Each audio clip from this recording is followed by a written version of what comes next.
தேவகி, எனக்கு ரொம்ப பயமா இருக்கு. அவங்க எல்லாரும் ராதிகாவை முதல் ராத்திரி வரைக்கும் கொண்டு போய் விட்டுட்டாங்க. இன்னும் கொஞ்ச நேரம் போனா மாப்பிள்ளைய கூட ரூம்குள்ள அனுப்பிடுவாங்க. என்ன செய்யறது? விஷாகாவோட வாழ்க்கை அவ்வளவுதான் போல இருக்கு. கடவுளே, என் பேத்தி விஷாகாவை எப்படியாவது கண்டுபிடிச்சு கொடுத்தது.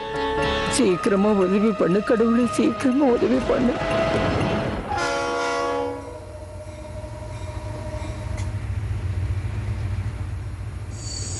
இது என்ன ஸ்டேஷன் பிரதீப்?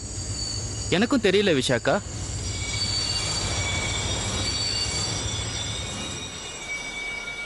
ஹலோ பிரதர், இது எந்த ஸ்டேஷன்? தெரியல மேடம். ஓ தெரியலையா? பிரதீப் ரொம்ப பசிக்குது, ஏதாவது வாங்கிட்டு வாங்க. டீ சாப்பிடுறியா? சாப்பிடுறேன். சரி சீக்கிரம் வா. மேடம், நீங்க தான் விஷாக்காவா?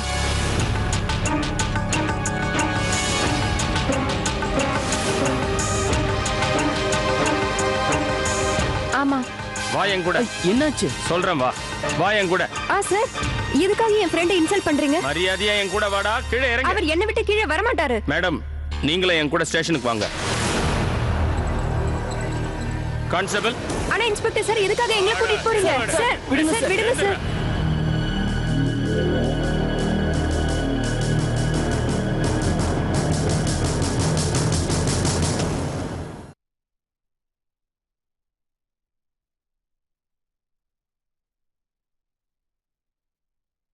எனக்கு தெரியும்,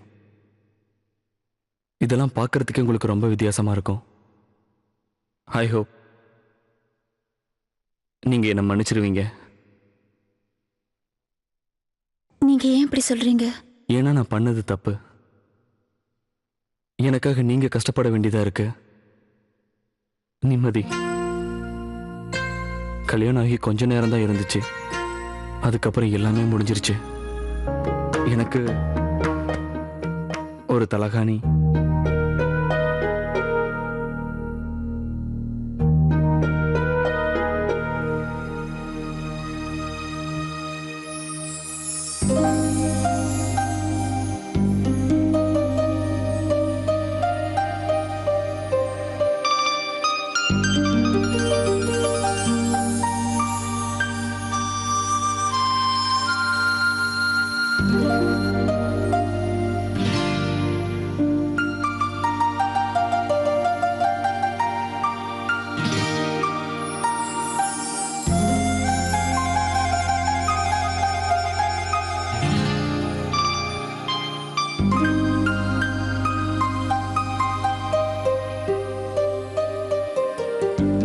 என்னை பார்த்து நீங்க பயப்பட வேண்டிய அவசியம் இல்லை. என்னால உங்களுக்கு எந்த பிரச்சனையும் வராது. உங்களுக்கு வேணும்னா நீங்க அந்த துணியை எடுத்துடலாம்.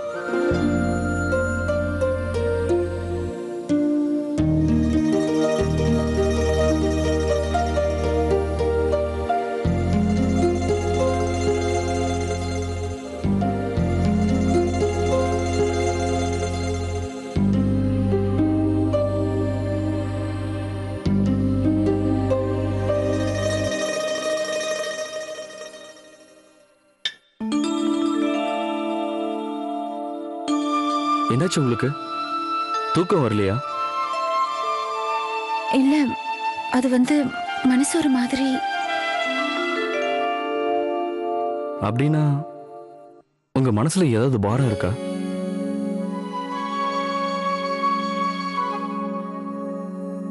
நாளைக்கு காலையிலக்குள்ள விஷாக்க கிடைக்கலனா எப்படி நான் மத்தவங்க முகத்துல முழிக்க போறேன்னே தெரியல. அவ கண்டிப்பா வந்துருவா. அப்பா அவளை எப்படியாவது கூட்டிட்டு வந்துருவாரு. வீட்டுல இருக்கவங்க எல்லாம் கவலைப்படுறாங்க, விஷாக்கா இந்த பொறுப்பை ஏத்துக்க பயப்படுறாளோன்னு. ஆனா அவ ஒரு விஷயத்தை புரிஞ்சுக்கவே இல்லை. அது தெரியாம தான் பயப்படுறா. ஒரு மனைவியோட இன்ப துன்பம் எல்லாத்துலயும் புருஷன் துணையா இருப்பான். நான் அவளுக்காக என்ன வேணா செய்ய தயாரா இருக்கேன். எனக்கு தெரியுது விஷாக்கா உங்களை ரொம்ப வேதனைப்படுத்திட்டா இல்ல? அவ இதை தெரியாம செஞ்சுட்டா. அது இதையும் நீங்க மனசுல வச்சுக்காதீங்க. விஷாக்கா என்னைக்கும் என்னை வேதனைப்படுத்தினதே இல்லை. ஆக்சுவலி நான் தான் விஷாக்காவுக்கு வேதனை கொடுத்துருக்கேன். அவ இன்னைக்கு என்னை விட்டுட்டு போயிருக்கானா, அதுக்கு இதுவும் ஒரு காரணம். நான் புருஷங்கிற முறையில் அவன் மேல என்னைக்கும் அன்பு செலுத்தினதே இல்லை. ஏன்னு தெரியுமா?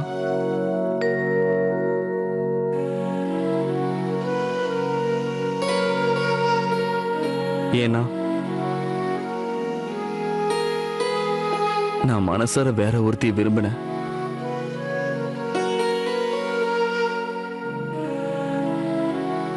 அன்னைக்கும் நான் விரும்பினேன்,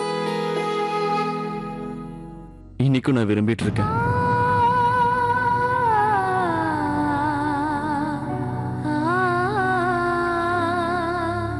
இன்னமும் அவ மேலதான் என் உயிரையே நான் வச்சிருக்கேன்.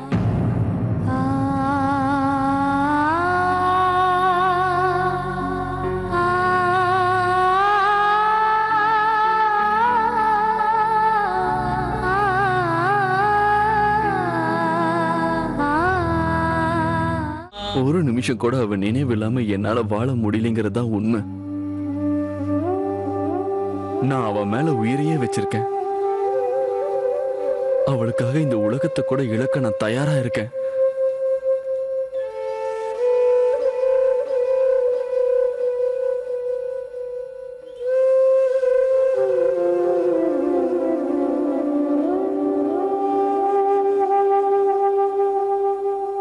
நான் பேசுறது உங்களுக்கு ஆச்சரியமா இருக்குல்ல? ஏன்னா நான் உங்க சகோதரியோட கனவு இல்ல.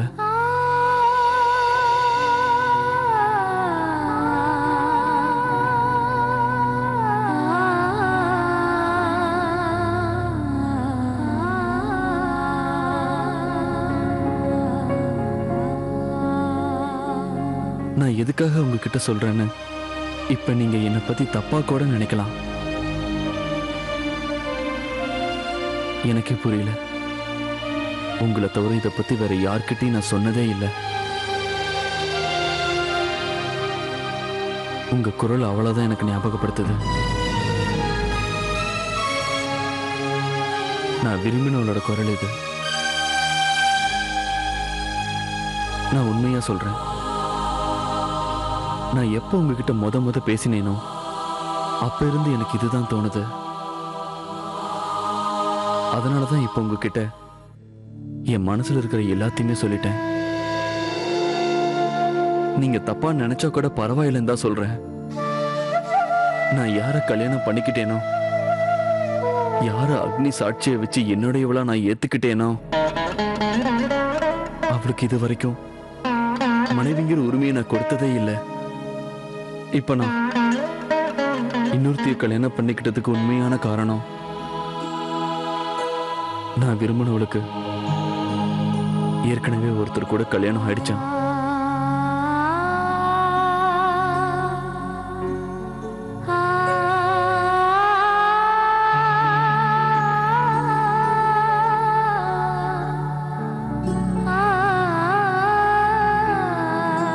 அப்பா எங்களை விட்டு போனதுக்கு அப்புறம் நான் ரொம்ப மனசு உடைஞ்சு போயிட்டேன்.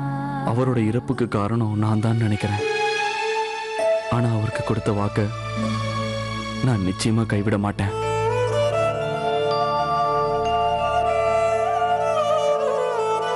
என் மனசுல இருக்கிற அவரோட எண்ணங்களை என்னால மறக்கவே முடியாது.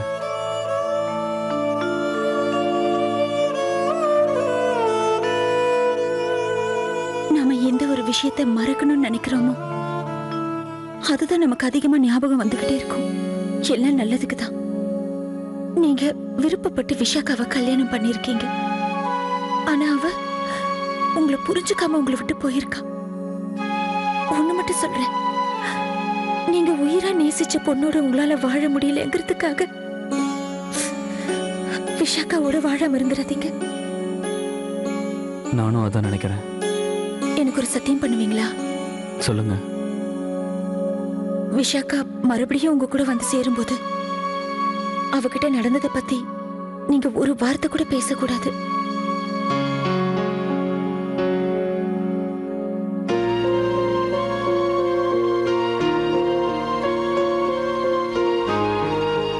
நீங்க சொன்னது சரிதான். உண்மையிலேயே நீங்க எனக்கு ஒரு நல்ல ஃப்ரெண்டா இருப்பீங்கன்னு நினைக்கிறேன்.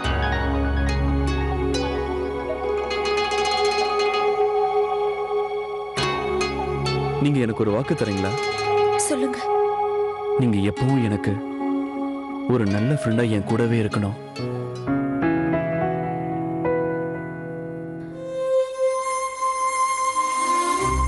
இருப்பேன்.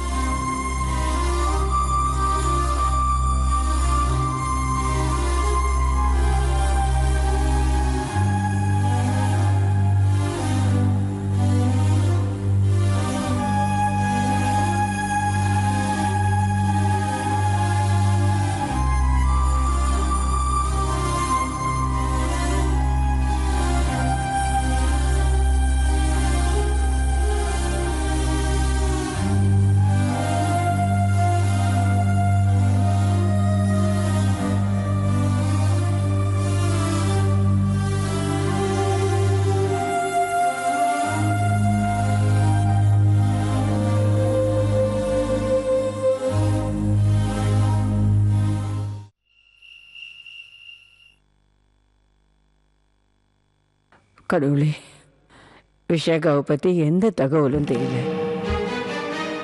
ஆனா இங்க தேவா மாப்பிள்ள கூட ராதிகா ராத்திரி பூரா இருக்க போறா. அங்க என்ன நடக்க போகுதோ தெரியல. இவ்வளவு தூரம் என்னென்னமோ நடந்துருச்சு. இதுக்கு மேல இன்னும் என்னமா நடக்கணும்? எனக்கு பயமா இருக்கு. எப்ப பாரு நாம பிரச்சனையில இருந்து மீள்றதுக்கு பாவம் அந்த ராதிகாவை தான் பலிக்கடாவா ஆக்க வேண்டியிருக்கு. என்ன பண்றது? பாவம் ராதிகாவா? ராதிகாக்கு என்ன பாவம்? திமிரு பிடிச்சவா அவ. இவ்வளவு தூரம் நடந்திருக்குன்னா அதுக்கு காரணம் யாருன்னு நினைக்கிறேன்.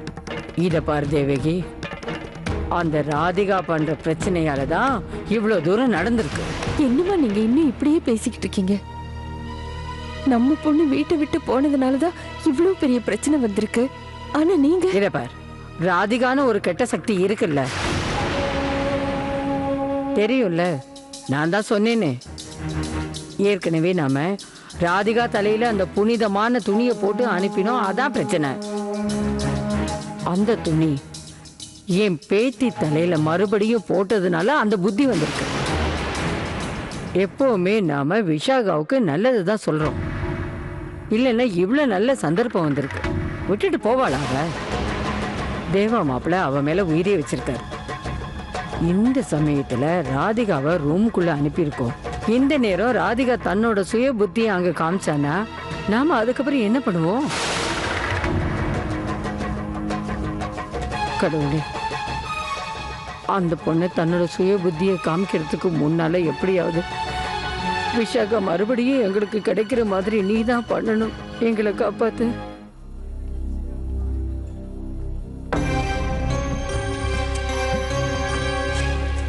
வாங்க. ஒரு நிமிஷம் இன்ஸ்பெக்டர் சார். ட்ரெயின்ல இருந்து இறக்கி எங்களை எங்க கூட்டிட்டு போறீங்க? நாங்க என்ன தப்பு பண்ணோம்? எல்லாமே சொல்றேன் மேடம். முதல்ல ஸ்டேஷனுக்கு வாங்க. இதோ பாருங்க இன்ஸ்பெக்டர், நீங்க ஏதோ எங்களை தப்பா நினைச்சிட்டு இருக்கீங்க போல இருக்கு. எஸ், நாங்க ரெண்டு பேரும் நல்ல ஃபேமிலி, நல்ல வேலை செய்யற டீசன்ட் சிட்டிசன்ஸ். மரியாதையா வாய முடியும், இல்ல உத வாங்கி சாவ. கான்ஸ்டபிள், இழுத்துட்டு வாங்க. இன்ஸ்பெக்டர் சார், நான் சொல்றது ஒரு நிமிஷம் கேளுங்க. இவ்வளவு நடந்து அவர் என்ன மறக்காம இருக்காரு. என்னால ஏற்பட்ட அந்த வலி அவர் ரொம்ப வாட்டுது. ஆனா நான் அந்த வலிக்கு எந்த மருந்தும் போட முடியாம இருக்கு. இப்ப அவ என் கூட இருந்திருந்தா எவ்வளவு நல்லா இருந்திருக்கும். என்னோட வீட்டுக்கும் சரி, என்னோட மனைவிங்கிற முறையிலும் சரி, எல்லாரும் எவ்வளவு சந்தோஷமா இருந்திருப்பாங்க. நான் மட்டும் அவரோட மனைவியா இருந்திருந்தா அவர் எப்பவுமே சந்தோஷமா இருந்திருப்பாரு. நான் அவரோட மனைவியா இருக்கேன், அவருக்கு பக்கத்துல இருக்கேன். ஆனா என்னால ஒண்ணுமே பண்ண முடியல. ஆனா அந்த சந்தோஷத்தை விஷாக்காவால தான் அவருக்கு கொடுக்க முடியும். நான் விஷாக்கா மேல உண்மையா அன்பு செலுத்தியிருந்தேனா ஒருவேளை அவ இந்த மாதிரி வீட்டை விட்டு போயிருக்க மாட்டாளோ என்னமோ. விடிஞ்சதும் முத வேலையா நான் இந்த இடத்தை விட்டு போயிடணும். இந்த சொந்த பந்தங்களோட கொஞ்ச நேரம் இந்த வீட்டோட சின்ன மருமகளா இருந்ததே எனக்கு போதும். நாளைக்கு விடியும் போது என்ன நடக்க போகுதுன்னு யாருக்கு தெரியும்? அந்த கடவுளை தவிர.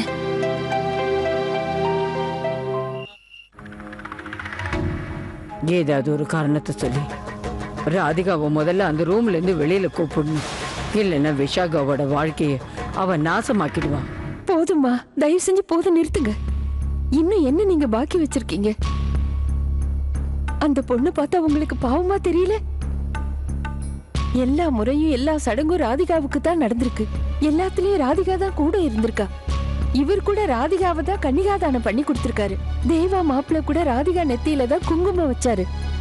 ஆனா அம்மா, நீங்க இப்பவும் விஷாக்காவோட எதிர்காலத்தை பத்தி தான் பேசுறீங்க. எனக்கு என்னவோ விஷாக்கா இந்த சடங்கெல்லாம் எதுவுமே பண்ணல. அதனால கடவுள் தன்னோட பார்வையில விஷாக்காவை தேவா மனைவியா ஏத்துக்கலன்னு நினைக்கிறேன். ஆனா இன்னைக்கும் பாருங்க, மகா பண்டிதர் மனைவிங்கிற முறையில விஷாக்கா 2வது தடவையா கிரக பிரவேசம் பண்ண வேண்டியிருந்தது. சடங்கு சம்பிரதாயம் எல்லாத்துக்கும் ஏற்கனவே ஏற்பாடு பண்ணிட்டாங்க. தேவா மாப்பிள்ளையோட 2வது தடவையா உட்கார வேண்டியிருந்தது. விஷாக்கா அதையும் பண்ணல. மறுபடியும் விதி விட்ட வழியா ராதிகா அந்த மனையில உட்கார்ந்தா. இதுக்கெல்லாம் என்னமா பதில் சொல்லுவீங்க? என்ன பதில் சொல்லணுங்கிற? நான் சொல்றேம்மா, நீங்க ஒத்துக்கிட்டாலும் இல்லைனாலும், சமுதாயம் ஏத்துக்கிட்டாலும் இல்லைனாலும், நிச்சயமா ராதிகா தான் தேவாவோட மனைவி. நாம அது இல்லைன்னு சொல்லக்கூடாது இல்லையா? அது ரொம்ப பெரிய பாவம்மா. இது ஒன்றும் பெரிய பாவம் கிடையாது தேவகி. ஏன் தேவகி, உன் பொண்ணு சந்தோஷமான வாழ்க்கை வாழணும்னு உனக்கு தோணவே இல்லையா? அம்மா, ராதிகாவும் என்னோட பொண்ணுதான். ஒரு பொண்ணு தன்னோட குடும்பத்தோட சந்தோஷமா இருக்கணுங்கிறதுக்காக இந்த பொண்ணு தன் வாழ்க்கையை பலி கொடுக்கறா. அதுக்கு நான் என்னமா பதில் சொல்லுவேன்? நான் இவளோட சந்தோஷத்தை எடுத்து இன்னொரு பொண்ணுக்கு கொடுக்கறேன். ஆனா யார பத்தியும் அந்த பொண்ணு கவலைப்படுறதே இல்ல. இத பார், இந்த உரிமை விஷாகாக்கு தான். அந்த வீட்டுல விஷாகா தான் இருக்கணும். ஒருவேளை கடவுளோட பார்வையில விஷாகா தேவாவோட பொண்டாட்டியா இல்லைன்னா, அப்ப நான் விஷாகாவை தேவா மாப்பிள்ள விரும்புற மாதிரி பண்ணியே தருவேன். இப்ப எனக்கு விஷாகா சீக்கிரம் திரும்ப வந்தா போதும். இங்க பாருங்க, வாரண்ட் எதுவுமே இல்லாம எங்களை கூட்டிட்டு வந்திருக்கீங்க. அதுவும் இல்லாம ஸ்டேஷனுக்கு கூட்டிட்டு வந்திருக்கீங்க. நான் இப்பவே என் வக்கீல் கிட்ட பேசணும். நீங்க என்ன பண்றதா இருந்தாலும் அவர் வந்ததுக்கு அப்புறம் பண்ணுங்க. முடியாது, அதுக்கெல்லாம் அலோ பண்ண முடியாது மேடம். உங்க 2 பேரையும் ஜெயிலுக்கு அனுப்ப போறேன். திருட்டுத்தனமா எங்க ஓட பாக்குறீங்க? சார், இன்ஸ்பெக்டர் சார், ஓட பாக்குறோமா? நான் என்னோட கசின் கூட மும்பை போயிட்டு இருக்கேன். எங்க பாட்டிய பார்க்க, அதாவது இவனோட பாட்டிய பார்க்க. இவன் என்னோட அத்தை பையன். அவ போய் சொல்றா.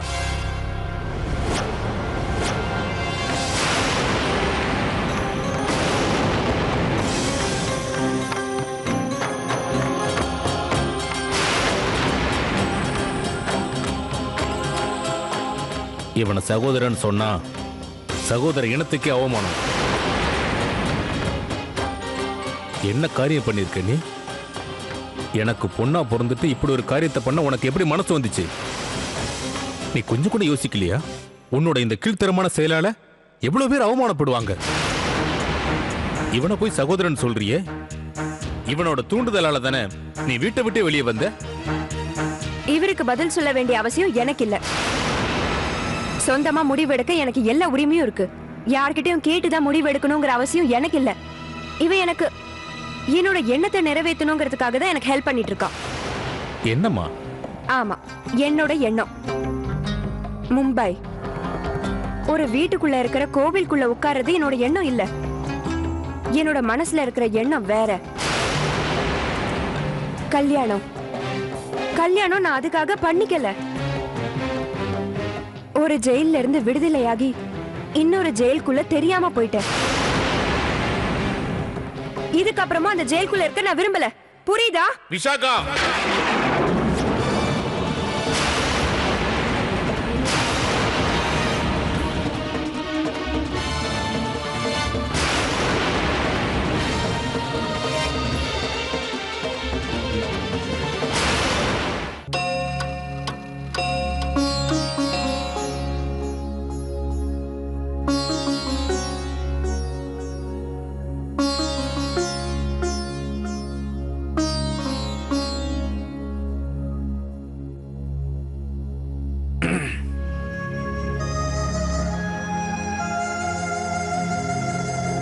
நீங்க உள்ள வரலாம்.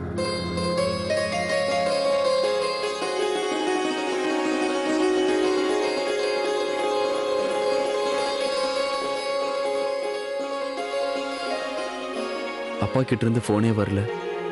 பூஜைக்கு வேற நேரம் ஆயிடுச்சு. குல வழக்கப்படி இதுதான் முதல் பூஜை. முறைப்படி இது விஷாக்கா தான் பண்ணணும்.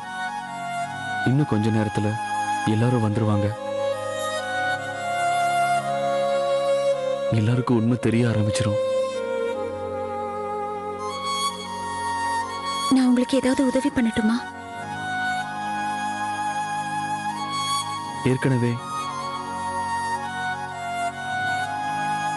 ஏற்கனவே நான் உங்களை ரொம்ப கஷ்டப்படுத்தியிருக்கேன்.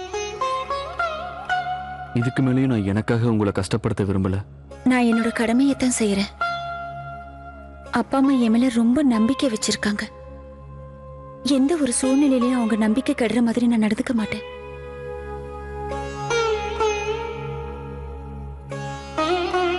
நீங்க அவங்களோட மருமக. அதனால உங்களுக்கு உதவ வேண்டியதும் என்னோட கடமை.